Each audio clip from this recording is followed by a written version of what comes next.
Assalamualaikum warahmatullahi wabarakatuh. Oke, untuk video ini saya akan mengenalkan cara membuat dokumen inovasi. Pada saat ini kita akan menjelaskan tentang dokumen untuk membuat gugus kendali mutu. Baik, ini terlihat contoh salah satu dokumen inovasi dalam kategori GKM. Ini saya ambil dokumen saya sendiri dengan nama tim Aquaman. Dan ini adalah judulnya, yaitu pembuatan jalur bypass air di waterplan Bukit Atas dan seterusnya. Setelah halaman cover, maka kita mengenalkan profil dari tim. Di sini ada nama GKM, unit kerja dan perusahaan.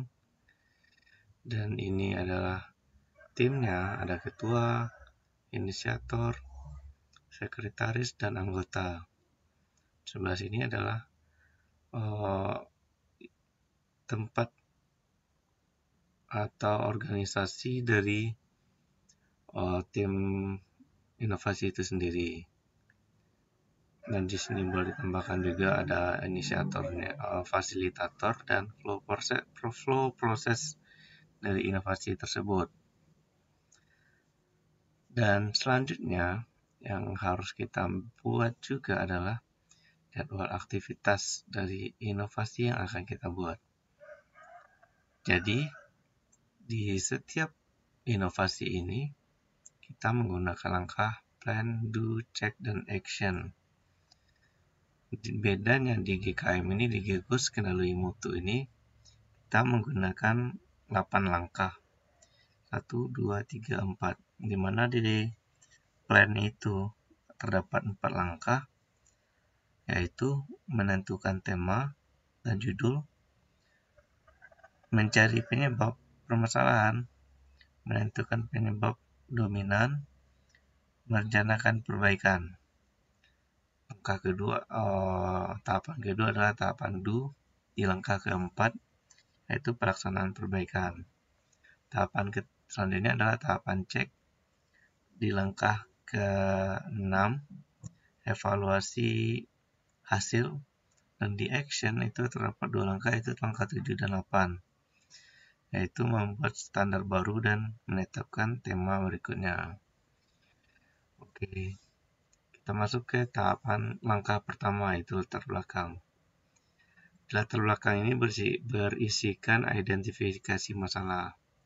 Diidentifikasikan masalah ini kita jelaskan apa itu di mana tempat kita membuat inovasi, apa saja masalah-masalah yang mungkin muncul di dalam inovasi kita, atau melalui data-data yang telah ada, masalah-masalah apa yang muncul.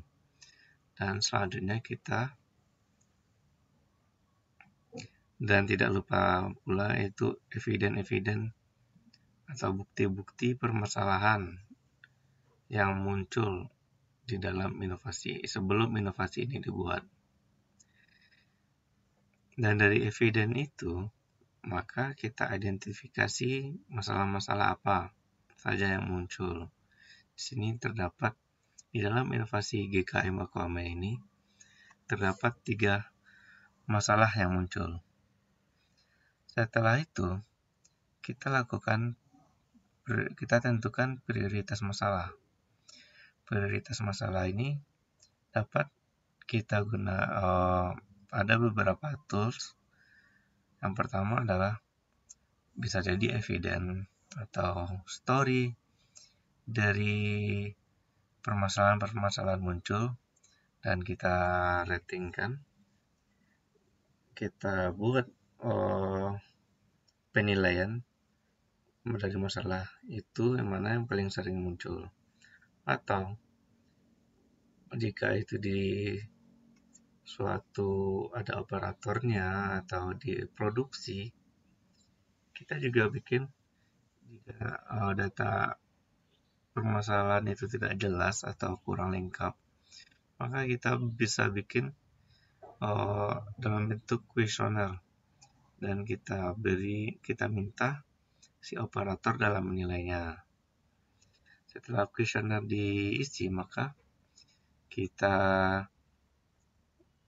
buatlah persentasenya. Setelah itu, dan tidak lupa pula yaitu diagram Pareto. Maka kita paretokan dan diambil prioritas masalahnya adalah masalah yang muncul itu nilainya di atas 50%. Setelah prioritas masalah kita dapatkan, maka kita tentukan tema yang akan kita angkat dalam inovasi ini. Setelah tema itu, maka kita analisa dampak dan harapan. Itu yang keempat, masih di langkah 1, itu menganalisa dampak dan harapan. Apa saja dampak dari prioritas masalah, dan harapan tema kita. Apa harapan ke depannya? Di tahapan yang kelima, masih langkah 1, yaitu memahami pihak-pihak yang berkepentingan di dalam inovasi ini, atau pihak-pihak yang merasakan dari prioritas masalah di inovasi ini. Setelah itu, di tahapan yang ke-6, maka kita tentukan sasaran dari tema. Sasaran dari tema ini kita dapat menggunakan QCDSM, Quality, Cost, Delivery, Safety, dan Moral, atau dengan cara SMART. Tapi pada saat ini, kami menggunakan langkah QCDSM. Dan jangan tidak lupa pula di tahapan yang ke-7, yaitu pengesahan aktivitas yang kita lakukan oleh atasan-atasan di unit kerja masing-masing. Karena kalau tidak disahkan, berarti kita tidak diperbolehkan membuat pekerjaan ini oleh atasan kita. Setelah itu kita masuk ke langkah yang kedua,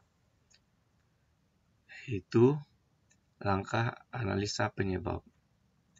Yang pertama sekali, kita identifikasi penyebab dari masalah-masalah. Kita identifikasi penyebab-penyebab yang menyebabkan masalah, prioritas masalah. Di sini kita buat ada 5 faktor penyebab, yaitu manusia, lingkungan, sistem, alat, dan prosedur. Untuk menentukan akar penyebab, kita menggunakan diagram Ishikawa atau fishbone diagram. Ini faktor penyebabnya, dan ini akar penyebabnya. Setelah ditentukan akar-akar penyebab, maka kita analisislah akar penyebab tersebut.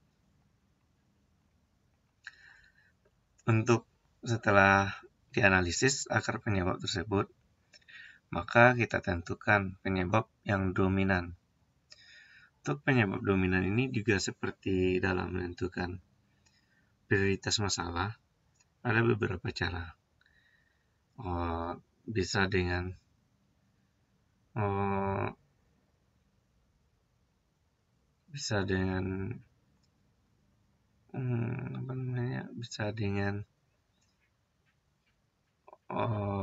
try and error, bisa dengan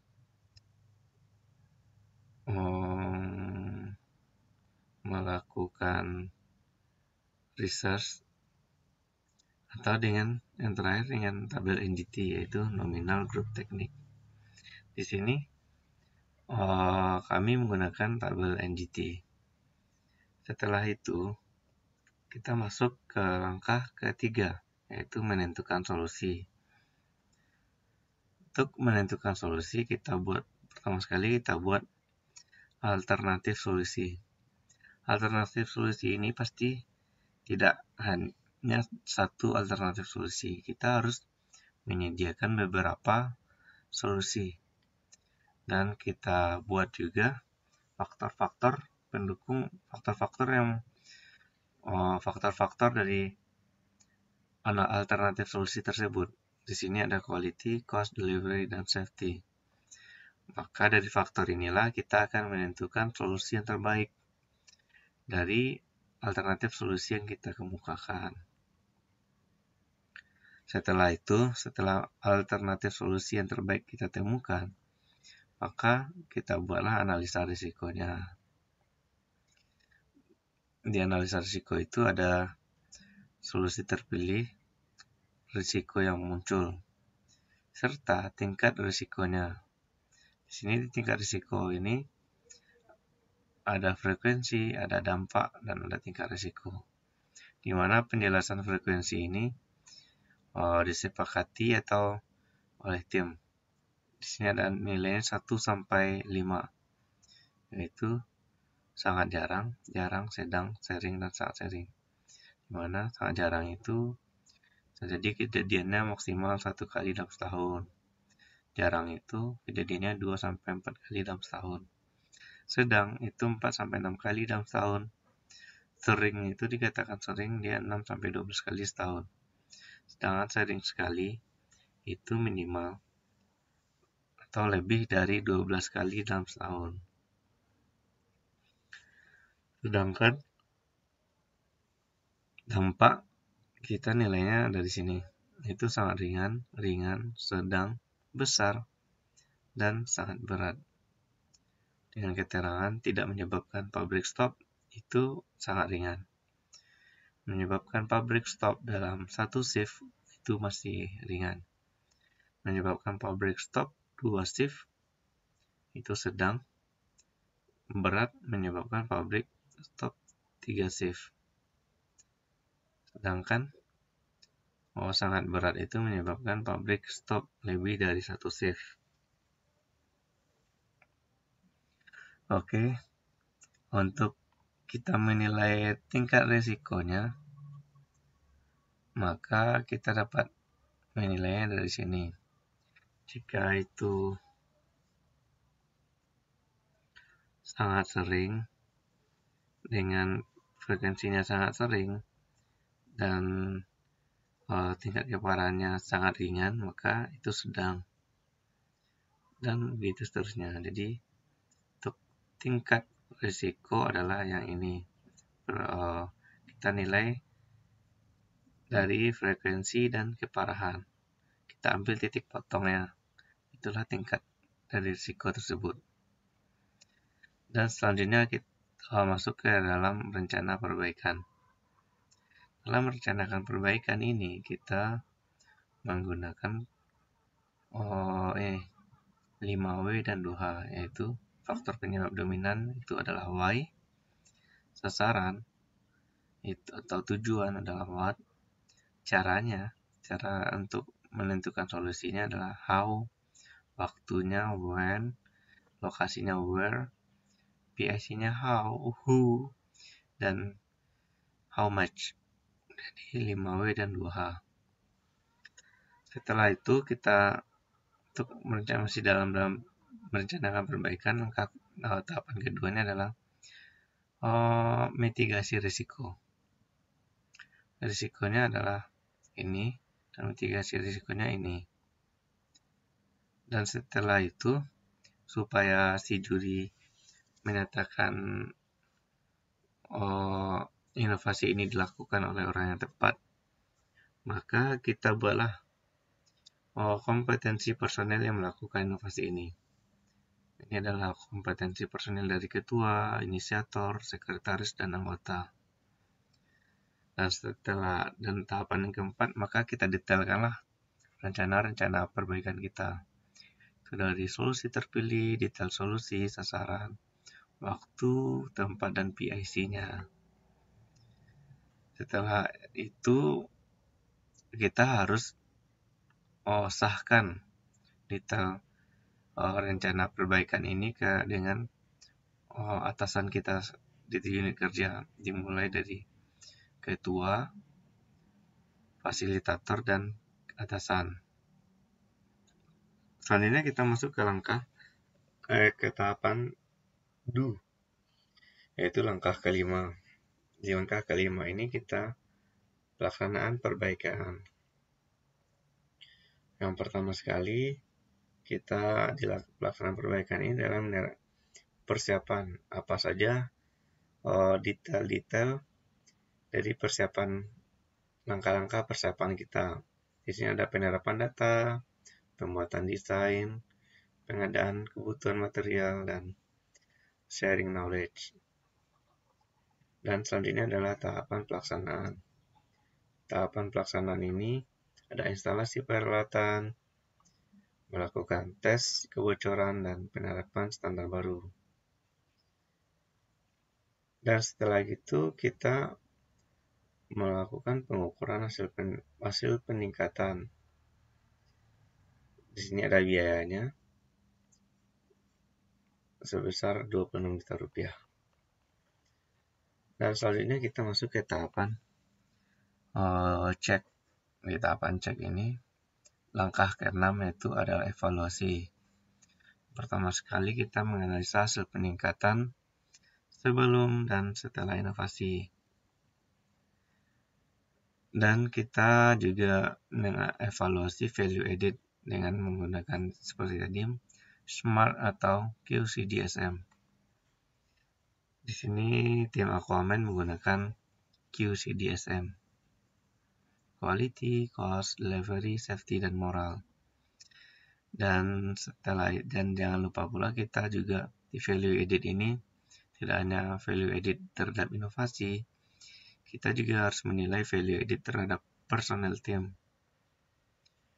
Di value added personel tim ini kita menilai dari QCP concept, 7 step, 7 tool, dan lain sebagainya. Setelah itu kita menilai dari verifikasi benefit, apa aja benefit yang muncul di dalam inovasi ini. Di sini ada financial benefit dan juga ada non-financial benefit. Dan setelah itu kita juga mengevaluasi terhadap pihak-pihak yang berkepentingan dalam inovasi ini. Apa itu positive impact terhadap pihak yang berkepentingan dan hasilnya. Setelah itu, supaya menguatkan inovasi kita mintalah testimoni terhadap pihak-pihak yang terkait. Dan selanjutnya kita masuk ke langkah action. Di langkah action ini yaitu langkah 7 dan 8. Di langkah 7, yang pertama sekali kita menetapkan standarisasi. Di menetapkan standarisasi itu ada standar input, standar proses, dan standar output. Serta juga ada standar pemeliharaan. Dan jangan lupa pula kita melakukan pengesahan standar baru dan supaya seluruh personel di dalam unit kerja tersebut mengetahui kita membuat inovasi, kita harus sosialisasikan kepada seluruh unit standar baru ini atau inovasi ini kepada seluruh unit anggota personel unit kerja. Dan langkah ke-8 adalah menetapkan tema berikutnya. Di menetapkan tema berikutnya ini hampir sama dengan tahapan 1, yaitu latar belakang atau identifikasi masalah. Yang pertama sekali kita lakukan identifikasi masalah-masalah yang muncul di tema berikutnya. Dan tahapan keduanya kita seperti sebelumnya kita menentukan prioritas masalah. Di sini kami masih menggunakan kuesioner karena masalah ini sudah muncul, tapi kita akan lakukannya untuk di tahapan selanjutnya. Dan kita juga menilai prioritas masalahnya dengan menggunakan Pareto diagram, dan kita tentukan yaitu presentasenya yang di atas 50%. Setelah itu, kita tentukanlah tema berikutnya. Setelah tema ditentukan, kita analisa lagi dampak dan harapan dari tema tersebut. Dan kita nilai pihak-pihak yang berkepentingan di dalam inovasi ini. Dan kita tentukan juga sasaran dari tema dengan menggunakan QCDSM.